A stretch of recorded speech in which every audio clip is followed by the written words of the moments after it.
Hey everybody, what is going on? I hope you guys are all doing well, and welcome to another tutorial video. In this video, I'm going to be showing you guys how you can keyframe a blur effect in Davinci Resolve. So let's get right into it. Now, the first thing you're going to want to do once you have your video in your timeline is you're going to want to go into the color tab.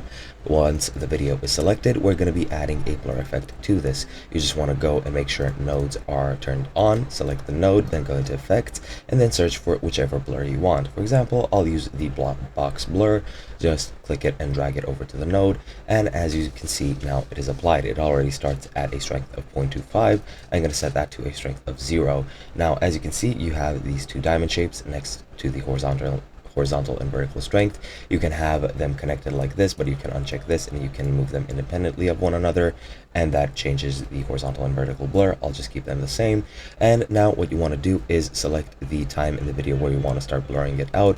For example, here I'm going to select this frame, then go and click on the diamond, and then I created the first dynamic keyframe, as you can see over here as well. Now what I'm going to do is I'm also going to go and move the video along to the frame where I want the blur effect to be the strongest, which is, for example, here.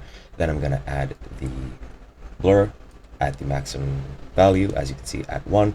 Actually, I might just lower it just a bit so that you can see still some rough shapes in the video. But now that I've done that, you can go back to the video. As you can see, it's completely unblurred, and when I get to this frame, it's going to start blurring, and as you can see, it is gradually getting blurrier and blurrier until it reaches the maximum. And that's pretty much it.